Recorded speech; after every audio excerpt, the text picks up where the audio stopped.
Hello and welcome to the podcast. Today we're reviewing Justice is Fairness, a Restatement, Chapter 3 by John Rawls. In Chapter 3, Rawls sets the stage for and begins to work through his original position thought experiment. I have some issues with his approach, but we'll get to those later.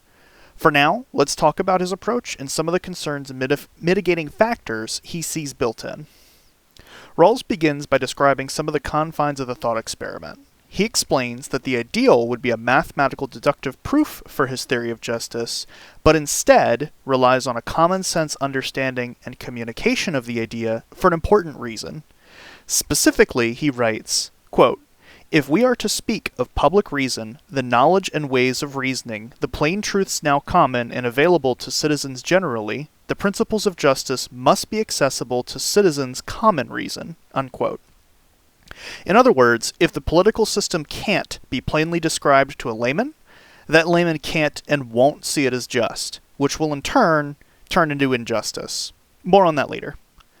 Rawls continues by describing that what is just will differ not just for the society that it represents, but the period in time they exist and the resources that they have on tap. Quote, "We are to think of the circumstances of justice as reflecting the historical conditions under which modern democratic societies exist.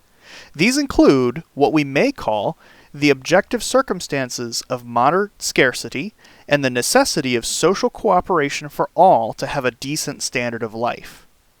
With that understanding in mind, Rawls starts into the three basic ideas that must be selected for on any particular topic. Specifically, a conservative approach, a liberal approach, and a utilitarian approach. Rawls describes them as follows. Quote, "In the history of democratic thought, two contrasting ideas of society have a prominent place. One is the idea of society as a fair system of social cooperation between citizens regarded as free and equal. The other is the idea of society as a social system organized so as to produce the most good summed over all its members, where this good is a complete good specified by a comprehensive doctrine." Unquote. Let's unpack these definitions a little. The first, kind of conservative, thought that the law is the law and that it is just because it is the law. The process for fixing injustice? Change or reduce the scope of the law. Everyone is maximally free, and outcomes that occur are just as long as the system is just. Contrast that, the liberal thought is the thought that the law is a process, a means to an ends, designed to benefit the society at large. If outcomes of policies are not achieved, new policies are required to meet the desired ends. Positive rights are required to ensure justice. Rawls sets these two alongside a third check of pure maximal utility being the role of society. One of the concerns that I have with this approach is that it's top-down.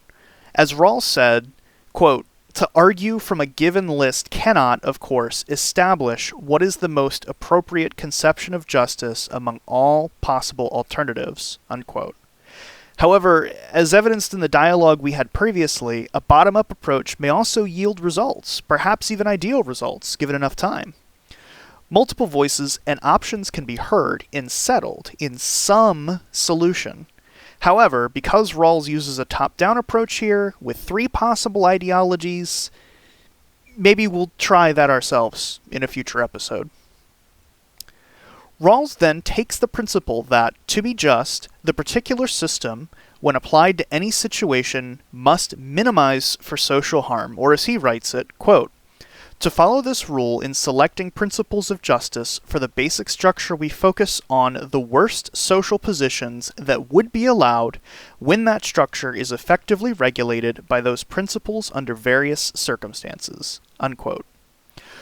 Rawls also throws in a few more caveats, including that certain philosophical and moral interests are so important that they can't be compromised on, but that some basic liberties are to be superseded or compromised in the interest of greater justice. With all of that in mind, Rawls gives three metrics to consider when making any particular position. First, publicity, whether a rule can apply publicly to everyone and be self-reinforcing and self-reinforced. Second, reciprocity, the golden rule. And third, stability, that the system won't collapse on itself over time. He starts with publicity. Rawls writes that a well-ordered society cannot be reasoned to using the original position with a particular ideology at the outset, which is pretty ironic, given his penchant for essentially capitalism, but I digress. Rawls does call out the importance of reflection and serious inquiry over time to reassess what's working and what's not, based on the three basic metrics. He also writes, quote, "For our purposes, one important consequence of the publicity condition is that it gives the political conception an educational role. Basically, publicity is ensuring that everyone is and feels like an equal, that we are all constantly reassessing the society critically and are privy to the knowledge of how and why our society operates the way that it does." Next, we have reciprocity. First, we divide all the wealth and income perfectly equally, put all of our rational actors for our three basic positions behind a veil of ignorance. Nobody knows what one's role is in society. From there, conclusions must be drawn about when inequality should be allowed and to what degree, keeping in mind one can be born into any social position. Rawls argues this justifies his prior demand that society ought to operate to benefit the worst off maximally, as they will be the largest contingent in the society. Quote, "The parties would accept inequalities in income and wealth when those work effectively to improve everyone's situation, starting from equal division." Unquote. From there, Rawls moves on to stability. Here is where, for me, things get interesting. Rawls writes that a just system must be self-sustaining, stable from generation to generation. This requires a few things, including, quote, "We suppose that political and social cooperation would quickly break down if everyone, or even many people, always acted self or group interestedly in a purely strategic or game-theoretic fashion. In other words, brinksmanship, tribalism, and every man for himself can and will destroy the system over time." It's fascinating that that's exactly what we're seeing today, and we're seeing the society and the system fall apart. He then writes, quote, "In the well-ordered society of justice as fairness, it seems that those most likely to be discontent are the more advantaged, and hence they are more likely to violate the terms of cooperation or urge to renegotiation." Unquote. In layman's terms, Rawls is arguing that the rich in a just system will not be happy with the amount of the pie that they control, and can and will seek to take a larger portion of it. Rawls believes this is mitigated by an interest in maintaining social stability, but I'm skeptical. Rawls argues that this is in the self-interest of the more well-off, as the alternative leads to social breakdown or worse. Quote, "In asking the less advantaged to accept over the whole of their life fewer economic and social advantages for the sake of greater advantages for the more advantaged, the principle of utility asks more of the less advantaged than the difference principle asks of the more advantaged." Rawls then writes, people will react to this in one of two ways. Quote, "In the first way, we become sullen and resentful, and we are ready, as the occasion arises, to take violent action in protest against our condition. The second is milder. We grow distant from political society and retreat into our social world. We feel left out and withdrawn and cynical. We cannot affirm the principles of justice in our own thought and conduct." Unquote. This is a problem for Rawls' idea of a theory of justice. If people stop seeing themselves as free and equal in the society, it collapses under itself. Folks disengage, and the system can't be maintained between generations, or worse, political violence can result. Rawls talks through some solutions, such as creating a social minimum, like a UBI, a universal basic income, for instance, or instead opting for more true equality, like socialism, but ultimately rejects both as failing to prevent the second condition, political apathy.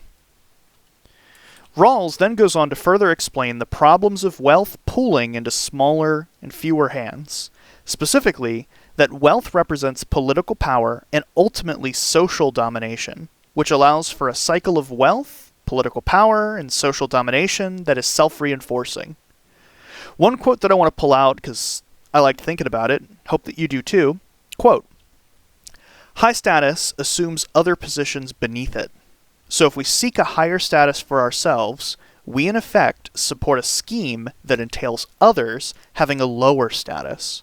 And so we like to think that those with higher status normally earn or achieve their position in appropriate ways that yield compensating benefits for the general good."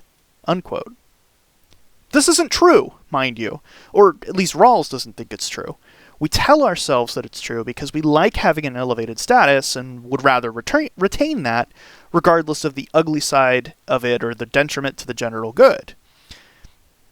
Perhaps Rawls had a bit of an anarchist streak, but I digress.